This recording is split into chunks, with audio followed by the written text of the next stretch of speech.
जय माँ इंद्राक्षी, जय अम्बे। इंद्राक्षी धाम में दर्शकों आप सभी का हम हार्दिक स्वागत करते हैं। आइए इस विशेष अंक में हम बात करते हैं अक्षय तृतीया तिथि के बारे में। अक्षय तृतीया में हम विशेष प्रकार से क्या जप करें, क्या तप करें, क्या दान करें, जिससे ईश्वर की प्राप्ति हमें हो, ईश्वर कृपा की प्राप्ति हमें हो, भक्ति की प्राप्ति हमें हो और सुंदर जीवन की हमें प्राप्ति हो और हमारी कामनाएं सिद्ध हों। जैसे कि तिथि से ही अवगत हो जाता है, अक्षय तृतीया यानी कि वो तिथि जिसका नाम अक्षय है। और अक्षय तिथि का एक अर्थ और है कि जिस समय में हम विशेष कुछ दान करते हैं, जप करते हैं, तप करते हैं, वो कभी नष्ट नहीं होता। अक्षय यानी कि वो अक्षय बना रहता। दिया गया दान, किया गया तप नष्ट ना हो, वो सदैव अक्षय बना रहे। उस अक्षय तृतीया तिथि में यदि हम कुछ विशेष प्रकार का कार्य करते हैं तो बेटा हमें बहुत अच्छा लाभ मिलेगा। अक्षय का अर्थ है जो हमेशा अक्षय बना रहे, जिसका कभी नष्ट ना हो, जिसका कभी समापन ना हो। बैसाख मास के शुक्ल पक्ष की जो तृतीया तिथि होती है और चतुर्थी तिथि से युक्ता हो, उस समय हम अक्षय तृतीया को मनाते हैं। सारी जानकारी इस अंक में हम आपको देंगे। आइए पहले हम पंचांग देखें। 29 अप्रैल सन 2025 दिन मंगलवार, संवत 2082। आज 29 अप्रैल है, कल 30 अप्रैल की अक्षय तृतीया मनाई जाएगी। बैसाख मास शुक्ल पक्ष तिथि आज द्वितीया है और कल तृतीया है। नक्षत्र कृत्तिका, राहु काल 3 से 4:30, दिशा सूर्य उत्तर दिशा। अब देखो, इस अक्षय तृतीया में सबसे पहले 2-3 बातें जान लें कि अक्षय तृतीया का जो दिन होता है वो बैसाख मास की शुक्ल पक्ष की तृतीया और चतुर्थी युक्त होती हैं। दिन सोमवार हो या बुधवार हो, अति उत्तम योग बनता है। तो इस बार बुधवार का दिन है, अति उत्तम योग बनता है। ऐसे ही नक्षत्र के बारे में कहा गया है कि कृत्तिका नक्षत्र हो या रोहिणी नक्षत्र हो, तो हमें रोहिणी नक्षत्र भी कल की तिथि में प्राप्त होता है। दिन बुधवार प्राप्त होता है, रोहिणी नक्षत्र प्राप्त होता है। तो ऐसी तिथि में किया गया जप तप अनंत गुना फल प्रदान करने वाला होता है। अब नंबर 2, अपने मनोमस्तिष्क से भ्रामक तथ्य आप लोग निकाल दीजिए। हमें बहुत भ्रमित किया गया है कि अक्षय तृतीया तिथि आए, सोना खरीदें, चांदी खरीदें, सोने के सिक्के खरीदें। तो ये ध्यान रखें, ऐसा बिल्कुल भी नहीं है। धनत्रयोदशी आती है, उस दिन हम नए बर्तन लाना, ये सब लाना, साल में एक दिन हमें मिलता है। पहले ज़माना बड़ा सिंपल साधारण हुआ करता था, इसलिए साल में एक बार लोग अपने बर्तन लाया करते थे, सोना चांदी थोड़ा बहुत खरीद लिया करते थे। अब तो हर रोज़ दिवाली मनाई जाती है, हर रोज़ मामला तो पैसे का ही है। अब तो बहुत सारी चीज़ें बदल चुकी हैं।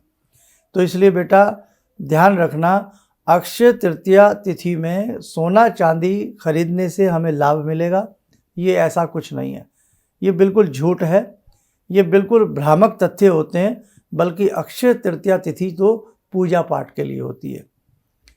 धन आज है, कल नहीं। सोना चांदी आज है बेटा, कल नहीं। लेकिन जो आपने जप कर लिया, तप कर लिया, दान कर लिया, उसको अक्षय करो, उसको बढ़ाओ। ये बेकार की बातों में मत फंसे। और अब तो सोना गोल्ड कितना महंगा है, किसी से छिपा नहीं है। आज 1 लाख का गोल्ड खरीद के लाइए और भगवान न करे कल को वो बेचना पड़े तो 10-20 हज़ार कट के ही बिकता है ना। भले ही चाहे आप हॉल मार्क में ले आएँ, कुछ ले आएँ, लेकिन कहीं ना कहीं उसमें थोड़ा बहुत तो हमें दिक्कत नुकसान होता ही होता है। और ये तो बेकार की बातें हैं कि सोना घर में ख़रीद के रख लिया और साहब हम माला माल हो जाएंगे। नहीं बेटे, हमारे तीज त्यौहार भक्ति के लिए हैं, हमारे तीज त्यौहार पूजा के लिए हैं। हमारे ऋषियों ने हमें पहले से ही समझाया है कि बेटे वो तिथि आएगी, उस तिथि में बेटे दान करना, जप करना, तप करना, है ना। तो ये चीज़ें समझ में हमें आती हैं। सोना आज है, कल नहीं, है ना। चोर भी चुरा सकते हैं, लेकिन आपने जो जप कर लिया वो आपका है, उसे कोई नहीं चुरा सकता। आपने जो भक्ति कर ली वो आपकी है, उसे कोई नहीं चुरा सकता, है ना। तो बात को आप समझा करें। चलो, ये चैप्टर क्लियर हो गया। सोना चांदी खरीदने वाला ये पर्व नहीं है, ये तिथि नहीं है। ये कुछ विशेष प्रकार की भक्ति करने वाली ये तिथि मानी जाती है। और विशेष प्रकार से भगवान श्री कृष्ण की, विशंबर की आप इसमें भक्ति करें, भगवान श्री हरि का इसमें चिंतन करें, विष्णु सहस्त्र नाम पढ़ना अत्यधिक उत्तम माना गया है। लक्ष्मी जी के 1008 नाम पढ़ना या श्री सूक्त पढ़ना अति उत्तम माना गया है। भगवान श्री कृष्ण के ओम क्लीम कृष्णाय नमः विशेष मंत्र को पढ़ना बहुत अच्छा माना गया है। तो आप कुछ ना कुछ जरूर करिएगा और साथ ही गायत्री मंत्र अत्यधिक करने का आप लोग प्रयास करें। गायत्री मंत्र जन्म जन्मांतरों के मैल को धोता है, हमारे पुण्य का उदय करता है और हमारे पापों को नष्ट करता है, शमन करता है। इसलिए बेटे ध्यान रखें, सुबह सुबह कल उठ करके नहा धो करके स्नान करके अपने पूजा स्थल में बैठें पवित्र होकर के, और सभी देवी देवताओं का ध्यान करते हुए, अपने गुरु महाराज का ध्यान करते हुए सभी को पंचोपचार पूजन करें। धूप दीप फल फूल आदि चढ़ा करके सभी देवी देवताओं को प्रणाम करें। सुगंधित पुष्प मिल जाएं, गुलाब के या गेंदा के ताज़े फूल, हमेशा ताज़े फूल चढ़ाएं। बाज़ार में कई बार बड़े मुरझाए बासी से सूखे से फूल मिलते हैं, उन्हें चढ़ाने से बेटर है कि आप केवल मन के पुष्प चढ़ाएं, भाव के पुष्प चढ़ाएं, चावल चढ़ा दीजिएगा, उससे बढ़िया आप। तो इसलिए फूल जब भी बाज़ार से लाएं सोच करके लाएं, देख कर, बहुत सारे मत लीजिए आप थोड़े ले लीजिएगा, है ना। और थोड़ा थोड़ा भगवान को एक एक दो दो पुष्प सभी को चढ़ावेंगे, देखने में भी अच्छे लगते हैं, मन को अच्छा लगता है, भाता है। तो जो चीज़ हमको अच्छी लगती है हम वो भगवान को चढ़ाएं। ये सब पंचोपचार पूजन करने के उपरांत आप अपने गुरु मंत्र को जपें, गायत्री मंत्र को अत्यधिक जपें। उसके उपरांत भगवान श्री कृष्ण के ओम क्लीम कृष्णाय नमः मंत्र को जपें। समय है श्री सूक्त पढ़ें, विष्णु जी के 1008 नाम पढ़ लें, ये 108 नाम पढ़ लें, या नहीं तो एक माला ओम नमो भगवते वासुदेवाय, ओम नमो भगवते वासुदेवाय नमः की कर लें। ओम क्लीम कृष्णाय नमः की एक माला कर लें, या कृष्णाय वासुदेवाय हरे परमात्मने प्रणत क्लेश नाशाय गोविंदाय नमो नमः, इस मंत्र की आप कर लें। अपनी दीवारों पर, अपनी जहाँ आप धन सोना अपना कुछ भी रखते हैं, संग्रह करके रखते हैं, कोई भी ऐसा डॉक्यूमेंट्स या कहीं, या अपने पूजा के स्थान पर स्वास्तिक का चिन्ह बनाएं। स्वास्तिक का चिन्ह सबको आता होगा, है ना। स्वास्तिक का चिन्ह सुंदर तरीके से स्वास्तिक का चिन्ह बनाएं। शुभ लाभ, एक साइड में शुभ एक साइड में लाभ, जरूर अपने घर में लिखें। कल का दिन ध्यान रखना बेटे, अक्षय तृतीया की जो तिथि होती है, जो भी कुछ आप करोगे वो अक्षय हो जाता है। साथ ही कल के दिन पक्षियों के लिए दाने की व्यवस्था करें, सुंदर पानी की व्यवस्था करें, गौ माता के लिए सुंदर चारे की व्यवस्था करें, पानी की व्यवस्था करें। कल के दिन कहीं पर जाकर के फल बांटें, हाँ कोई मिष्ठान बांट सकते हैं। कल के दिन स्नान करने का बहुत ही महत्व है, यानी कि जो गंगा जी के किनारे आसपास या नर्मदा जी के किनारे या कहीं भी पवित्र तालाब नदी के किनारे रहते हैं, तो वो उसमें स्नान करने का भी बहुत कल के दिन का महत्व है। नहीं तो नहाते समय थोड़ा सा गंगा जल अपने पानी में मिला करके कल के दिन स्नान गंगा जल के साथ जरूर करें। ये जब पूजा करें तो गंगा जल से अपने ऊपर छींटे देवें, अपने घर में गंगा जल का छींटा देवें, बहुत अच्छा रहता। उसी के साथ साथ छाता है, तरबूज है, खरबूज है, ठंडे पदार्थ हैं, या एक कलश पानी से भर करके, पंखा हो गया, और ये यथा हिम्मत यथाशक्ति आप किसी को कुछ भी ऐसा कोई दान पुण्य करने का प्रयास करें। लेकिन मेरा ये मानना है कि जीव पशु पक्षी इनकी सेवा ज़्यादा करने से हमें लगता है बड़ी सार्थकता महसूस होती है। इसलिए बेटा कल का दिन का ध्यान रखना। और ऐसे ही कल की जो तिथि है वो अपने अपने प्रांतों के हिसाब से भी बहुत कुछ उसमें किया जाता है। तो जो आपके प्रांतों में जैसे जैसा होता हो वैसा भी आप करने का प्रयास करें, या आपकी गुरु परंपरा या घर की परंपरा से भी कुछ ऐसा किया जाता हो उसे भी आप जरूर किया करें। उसी के साथ साथ जैसे अनेक अपनी अपने प्रांताएं विधियां हैं, प्रांतों की अलग अलग सबकी अपनी बातें हैं। राजस्थान में जैसे कि कल बहुत कम नमक डाल करके ज्वारी की या मूंग की दाल की खिचड़ी, आमरणा जिसे कहते हैं, इमली के रस के साथ खाने की परंपरा रही है। और इंद्राक्षी धाम से जितने भी साधक जुड़े हैं उसमें ध्यान रखें, आप हर अक्षय तृतीया पर गायत्री मंत्र ज़्यादा से ज़्यादा करें। अक्षय तृतीया के दिन घर में गायत्री यज्ञ भी कर सकते हैं, अक्षय बना रहेगा। आपको यज्ञ करना ना भी आता हो तो बेटा कपूर की मदद से आम की लकड़ियाँ या किसी वृक्ष की, मीठी वृक्ष की लकड़ियाँ प्रज्वलित करके उसमें स्वाहा मंत्र में लगा करके जो भी आप मंत्र जपते हैं, ऐं ह्रीं क्लीं चामुंडाय विच्चे स्वाहा, हैं, तो स्वाहा लगा करके मंत्र के अंत में आप 11, 11, 21, 21 आहुतियाँ दें। गायत्री मंत्र की 24 दे दें। एक माला से भी आहुति दे सकते हैं। तो कल जो भी आपका जप होगा, जो भी आपका तप होगा, वो अक्षय हो जाएगा।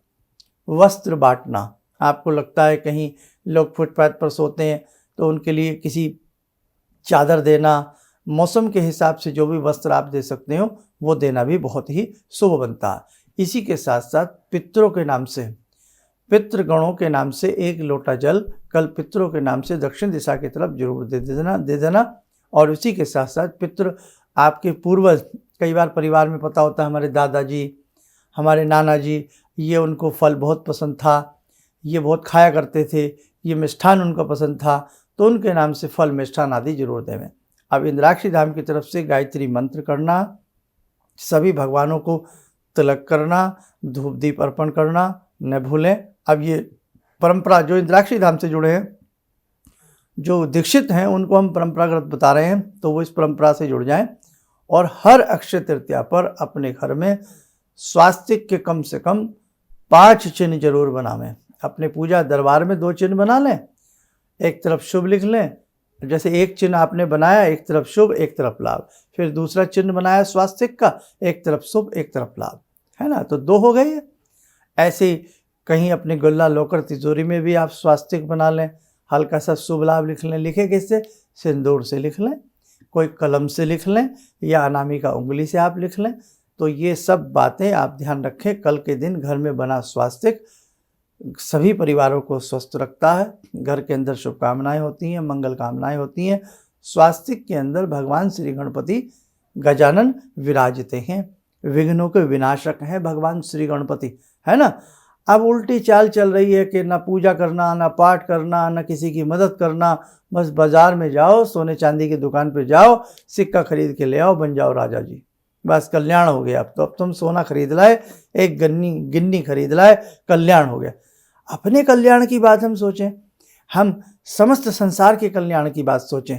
कल आप 1 रुपये का 1 चवन्नी का कुछ चाय ना खरीदें, लेकिन आप पक्षियों की सेवा कर दें, आप पशु की सेवा कर दें, आप ठंडे पेयजल का इंतजाम कर दें, कहीं पर आप छबील लगा सकते हैं, मीठा शरबत आप बांट सकते हैं।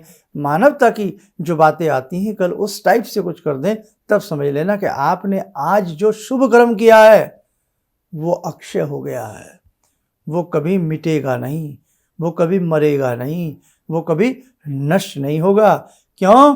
क्योंकि आज आपने जो हवन किया है वो अक्षय तृतीया के दिन किया है, आपने जो आज दान किया है वो अक्षय तृतीया के दिन किया है, आज जो आपने सेवा की है वो अक्षय तृतीया के दिन की है। इसलिए ये सेवा, ये भाव, ये परोपकार जीवन में सदैव करते रहिएगा, है ना। समझ गए ना आप? सोने चांदी खरीदना, बेकार की बातों में पड़ना और इस प्रकार के शुभ कर्म करने में कोई तुलना नहीं है, जमीन आसमान का अंतर है। इसलिए हम लोगों को बहुत बहकाया गया। हम भी जब बहुत छोटे छोटे से थे सुनते थे आज अक्षय तृतीया है, जाओ साहब बाजार से गोल्ड खरीद लाओ। तो भाई ये सब चीज़ें जैसे जैसे बड़े हुए, भगवान ने ज्ञान दिया, तो सब चीज़ें पता लग जाती हैं। आज हमसे बहुत लोग जुड़े होंगे जिनके मन में था अक्षय तृतीया आ रही है, हम भी कोई सोना चांदी खरीदें, लेकिन हमारी बात सुनने के बाद थोड़ा आप में ठहराव आएगा, आप में समझ आएगी कि नहीं भाई, तो अक्षय तृतीया के दिन वो कर्म करिए जो होने चाहिए। और बद्री विशाल, बद्री नारायण के जो कपाट होते हैं उत्तराखंड, वो भी अक्षय तृतीया के दिन खुल जाते हैं, दर्शन प्रारंभ उनके हो जाते हैं। तो और एक चीज़ और शास्त्रों में हमने उल्लेख पढ़ा है कि सतयुग की जो शुरुआत हुई थी वो भी अक्षय तृतीया तिथि के दिन से ही हुई थी। तो ये अक्षय तृतीया तिथि अपने आप में बड़ी ही पवित्र है, पुण्य है, इसलिए बेटा सारी चीज़ों का ध्यान रखना। आइए समय हो चला आज की ध्यान साधना का, जुड़ते हैं आज की ध्यान साधना में जगत जननी भगवती जगदम्बा से। ॐ सिन्दूरारुण विग्रहां त्रिनयनां माणिक्यमूले स्फुरात् स्तारानायकशेखरं स्मितमुखी भापेन वाक्षोरुवां पाणिभ्यामलपूर्णरत्नचषकां रत्नोत्परां बिभ्रति सौम्यां रत्नगटस्थरक्तचरणां ध्यायेत् पराम् अम्बिकां खड्गं चक्रगदेषु चापपरिगान् चूलम्बुसुण्डिं शिरा शङ्खं समदधतीं करे स्त्रीनयनां सर्वाङ्गभूषावृतां नीलासमद्युतिमास्य पाददशकां सेवे महाकालिकां यामास्तो स्वपितैहरो कमलजो हन्तुं मधुं कैटवम् विद्युद्दाम समप्रभां मृगपते स्कन्दस्थितां भीषणां कन्या विहकरवालखेटविलसा धस्ताविरासेवितां हस्तेश्चक्रगदाशिखेटविशिखां चापं गुणं तर्जनीं विप्राणामलिलात्मिकां शशिधरां दुर्गां त्रिनेत्रां भजे। कवच बना लें, ध्यान करें, जगत जननी का शुभ आशीष हम सबके ऊपर बरस रहा है।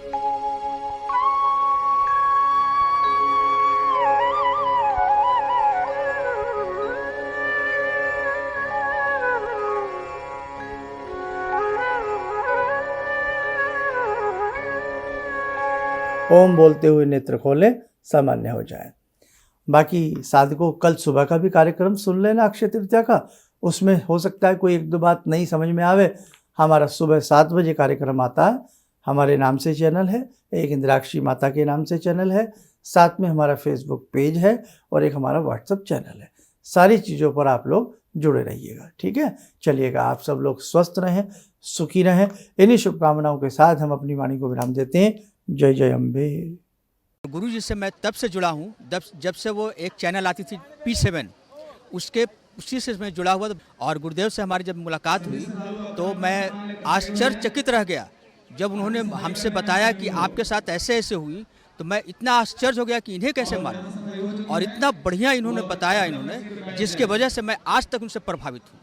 और इनका बताने का शैली वगैरह इतनी बढ़िया है जो हम अपने क्लास के टीचर से भी उतना बढ़िया नहीं समझ पाते थे। ये हमें बहुत पसंद आई। और दूसरी बात कि इनके साथ जितने भी मैं जब से जुड़ा रहा, जो भी समस्या आई, मैं बहुत ही अच्छा तरह से मेरे सॉल्व होते चले गए। और आज तक मैं उनके आशीर्वाद से मैं बहुत सुखी हूँ। किसी भी समस्या के समाधान के लिए मिले प्रसिद्ध हस्तरेखा एवं वास्तु विशेषज्ञ प्रोफेसर धर्मेंद्र शर्मा जी से। नोट: शिविर में भाग लेने हेतु एवं व्यक्तिगत रूप से मिलने के लिए कॉल करने का समय सुबह 10 बजे से शाम 6 बजे तक। हमारे विभिन्न ज्ञानवर्धक कार्यक्रम देखने के लिए आप हमें अभी सब्सक्राइब करें, बेल आइकन को प्रेस करें ताकि आप देख सकें हमारा कार्यक्रम सबसे पहले। और अधिक जानकारी के लिए फेसबुक पेज को लाइक करना न भूलें।